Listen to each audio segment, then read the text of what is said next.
حدیث میں آتا ہے کہ نبی کریم سرور دو عالم صلی اللہ علیہ وسلم نے ایک صحابی ہیں شداد ابن اوس رضی اللہ تعالیٰ عنہ، ان سے فرمایا تھا کہ لوگ جو دنیا کے لوگ ہیں وہ اپنے خزانے جمع کر رہے ہیں دولت کے، میں تمہیں یہ کہتا ہوں کہ میں تمہیں کچھ ایسے خزانے بتاتا ہوں کہ تم ان کو جمع کرنے کی فکر کرو اور پھر یہ دعا تلقین فرما کہ یہ دعا مانگا کرو اللہ تعالیٰ سے، یعنی ان میں سے جو چیزیں مانگی گئی ہیں ان میں سے ہر ایک چیز ایک عظیم خزانہ ہے دنیا و آخرت۔ تو اس میں پہلے فرمایا تھا کہ اللہم انی اسألک الثبات فی الامر واسألک عظیمت الرشد، تو پہلی چیز یہ مانگی تھی کہ مجھے استقامت عطا فرمائے دین میں، بلکہ جیسے میں نے پہلے عرض کیا تھا کہ امر کا لفظ استعمال ہوا ہے، اس کے معنی یہ بھی ہو سکتے ہیں کہ دین میں مجھے استقامت عطا فرمائیے، اور یہ معنی بھی ہو سکتے ہیں کہ ہر کام میں جو میں کروں استقامت عطا فرمائے، یعنی دنیا کے کاموں میں بھی استقامت کی ضرورت جس طرح دین کے کاموں میں ہے اسی طرح دنیا کے کاموں میں بھی۔ یہ جو بعض لوگوں میں عادت ہوتی ہے کہ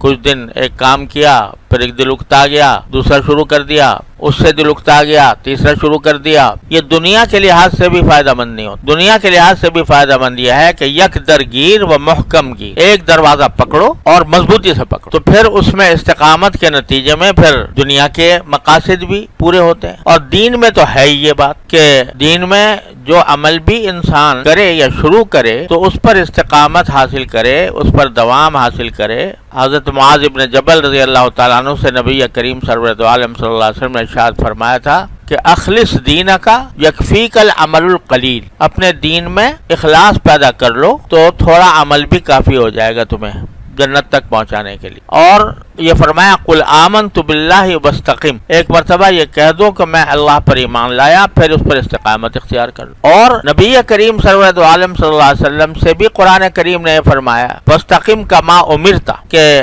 تمہیں ویسے ہی استقامت اختیار رکھو اپنے دین کے معاملے میں اور اپنے تبلیغ و دعوت کے معاملے میں جیسا تمہیں حکم دیا گیا ہے، استقم کما امرت۔ اور ایک حدیث میں آتا ہے، یہ آیت جو ہے سورہ ہود کی آیت ہے، اور ایک حدیث میں آتا ہے کہ رسول کریم صلی اللہ علیہ وسلم نے فرمایا کہ مجھے سورہ ہود نے بوڑھا کر دیا، سورہ ہود کی جو آیات ہیں انہوں نے مجھے بوڑھا کر دیا، یعنی مجھے اتنا اس کا میرے اوپر بوجھ رہا اور اس کی ذمہ داری کا اتنا احساس رہا کہ اس نے مجھے بوڑھا کر دیا۔ بعض حضرات یہ سمجھے کہ سورہ ہود کے اندر اللہ تبارک و تعالیٰ نے پچھلے انبیاء کرام علیہ السلام کا ذکر کیا ہے اور پچھلی قوموں کا کس طرح ان کو ہلاک کیا گیا، اور بڑی تفصیل سے بتایا ہے کہ کون سی قوم کو کس طرح جب دعوت دی گئی انہوں نے انکار کیا تو پھر اللہ تعالیٰ نے ان پر عذاب نازل کیا، تو وہ بہت سارے واقعات بیان کیے ہیں۔ تو بعض حضرات نے یہ کہا کہ رسول کریم صلی اللہ علیہ وسلم نے فرمایا کہ سورہ ہود نے مجھے بوڑھا کر دیا، اس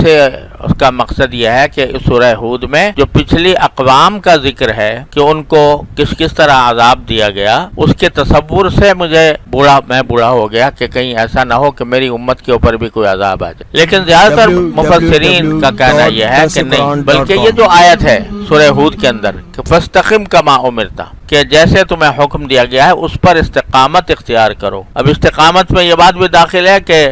برائیاں کی جا رہی ہیں، طعنے دیے جا رہے ہیں، تکلیفیں پہنچائی جا رہی ہیں، اذیتیں دی جا رہی ہیں، مگر مضبوطی سے پکڑے ہو۔ تو استقامت بڑی عظیم چیز ہے، اور دین کے معاملے میں خاص طور پر اور دنیا کے معاملے، اس لیے سب سے پہلی چیز جو مانگی ان خزانوں میں،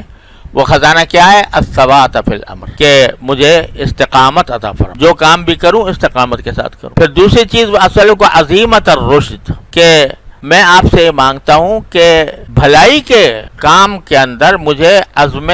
سمیم عطا ہو جائے، ارادے جو پیدا ہوں وہ اچھائی کے ہوں، بھلائی کے ہوں۔ اور جیسا میں نے عرض کیا تھا کہ رشد کے معنی جو ہے نا وہ یہ ہے کہ کوئی بھی کام جس طرح کرنا چاہیے اس طرح مجھے کرنے کی توفیق ہو جائے اور اس کا ارادہ ہو جائے۔ اس کے بعد جو ہے یہ دو باتوں کا میں پچھلے دنوں تفصیل سے عرض کر چکا ہوں، اللہ تبارک و تعالیٰ اپنے رحمت سے ہمیں عطا فرما دے، ثبات بھی عطا فرمائے اور عظیمت الرشد بھی عطا فرمائے۔ تیسری چیز یا تیسرا خزانہ جس کو آپ نے خزانہ فرمایا وہ کیا ہے؟ اسألک شکر نعمتک، کہ میں آپ ہی سے مانگتا ہوں کہ مجھے آپ کی نعمتوں پر شکر کی توفیق ہو جائے، یہ آپ سے مانگتا ہوں، کیونکہ کوئی کام آپ کی توفیق کے بغیر ہو نہیں سکتا۔ نعمتیں آپ کی بے شمار ہیں، انسان اگر اپنے وجود پر بھی غور کرے تو صبح سے لے کر شام تک وہ اللہ تعالیٰ کی نعمتوں کی بارش میں جی رہا ہے. اس جسم کا ایک ایک عضو ایک عظیم نعمت ہے، ایک عظیم جہان ہے، ایک عظیم کائنات ہے، ایک عظیم مشینری ہے جو اللہ تعالیٰ نے دے رکھی ہے. ہاتھ ہو، پاؤں ہو، آنکھ ہو، کان ہو، ناک ہو. پتہ اس وقت چلتا ہے نعمت کی قدر اس وقت ہوتی ہے جب کبھی ان اعضاء میں کوئی خلل واقع ہو جائے، ان اعضاء میں کوئی بیماری پیدا ہو جائے، تب پتہ چلتا ہے کہ کتنی بڑی عظیم نعمت تھی. لیکن ہم زندگی گزار رہے ہیں، صبح سے لے شام تک ان نعمتوں کے اندر جی رہے ہیں. قرآن کریم توجہ دلاتا ہے کہ اسبغ علیکم نعمہ ظاہرۃ و باطنہ، کہ اللہ نے تمہارے اوپر نعمتیں نچھاور کی ہیں، ظاہری بھی اور باطنی بھی. لیکن آدمی ان ساری نعمتوں کو استعمال بھی کرتا ہے، دن رات استعمال کر رہا ہے، لیکن شکر کی توفیق بہت کم لوگوں کو ہوتی ہے. تو اللہ تبارک و تعالیٰ ہی سے مانگا کہ آپ اپنی نعمتوں کے شکر کی مجھے توفیق عطا فرمائیے. تو اللہ تبارک و تعالیٰ سے خزانہ مانگو. کیا خزانہ مانگو؟ اے اللہ آپ کی نعمت کا شکر مجھے عطا فرمائیے، شکر گزار بندہ بنائیے، جو بندگی کی لازمی خصوصیت ہے وہ عطا فرمائیے. اور دوسرا یہ کہ عبادت کا حسن عطا فرما دیجئے کہ اس میں اخلاص بھی ہو، اللہ کے سوا کسی اور کی رضامندی مقصود نہ ہو، اور اس کے ساتھ اللہ تعالیٰ حضوری کے تصور کے ساتھ. اللہ تعالیٰ اپنی رحمت سے ہم سب کو عطا فرمائے.